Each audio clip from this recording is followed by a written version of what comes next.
So guys, ito pala yung stock ng LC natin sa makina ng LC natin sa aircon. Yan, since na nasira siya, pinalitan natin siya. Naka-order tayo sa Banawe. Ito yung na-order na sa Banawe. Kung titingnan nyo, parang yero lang siya sa ibang kulay nila. Ayan, magkaiba. And nabili ko lang to ng, mas mahal pa nga ito, nabili ko na ito. Umaabot to ng, yung set na ito umabot ng 15 yata, 14 kasama, may labor pa yan. Ngayon wala pang 2 buwan. Ayan, sunog na siya. Pakamahal niyan, sunog. Wala, hindi na yung tumagal. Tingnan nyo yung kulay ng stock. Ito yung stock niyan eh. Ayan, may matatak pa. Ito, plain na tak-tak. Wala, tapos yung mga parang dinikit na lang yung ano, parang hulmahan lang ang gumawa na ito. Hindi pulido yung ito yung pulido nito. And ayan, bumili tayo sa Jep. Ayan, ito yung kapalit. Dahil nasira ang isa natin, then so binili natin. Wait. Papansinin mo sa kulay nito, kulay niyan. At yung pagkakapulido ng mga welding sa gilid, yung mga yan, oh. Ito. Kita nyo. Ayan, kung bibili kayo, hanapin nyo yung may tatak. Ayan, may mga ganyan tatak. Ito kasi ito yung plain lang. Wala. Tapos, ang warranty lang nito 1 week. 1 week lang. 1 week lang ang binigay sa atin na ito. 1 week lang. Ito ang warranty nito is 1 month. So, mamaya, papakita ko sa inyo paano ikabit yung fan. Kakabit natin doon. Sa hoods. Ayan, sa hoods tuloy. Angat natin yung hood mamaya. Yan. Kakabit tayo na ha. Diyan na kayo.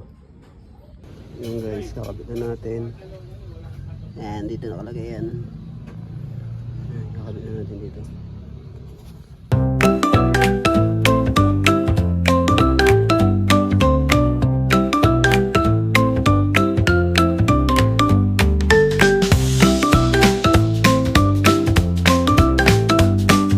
Guys, the moment of truth.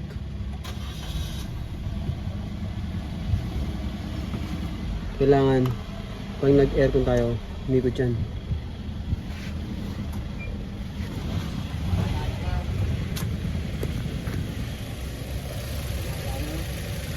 Hindi ma-under yung ano ko eh, aircon.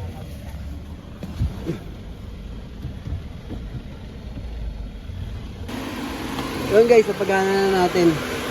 Ito natin. Ngayon, kanina nag-test ako, hindi umaandar. Dahil, yung isang fuse natin na ito, yung 30 na yan. Ito, no? Naitapon ko na yung natin. Naitapon ko na eh. Ayun. Ito. May chocolate pa ako sa kamay. Ayan. Mapapansin niyo yan, itong ano yan. Putol yung gitna niyan, putol na. Kaya ay gumana ng aircon. Putol na yun, putol. So, tapo ko na yan. Ngayon, nangyayari. Akala ko, hindi ko mapapagawa, hindi ko magagana. Yan. Gana na condenser. Yan. Lagyan na tayo ng coolant. Makapagpal na rin ako ng ayan, napalitan ko na rin yung ano na yan. Ito kasi in-order lang natin ito sa Shopee. Ayan, pinalitan ko lang ng 30. Kasi ito sa blower, aircon. Ayan. Para gumana yung condenser. Ayan guys.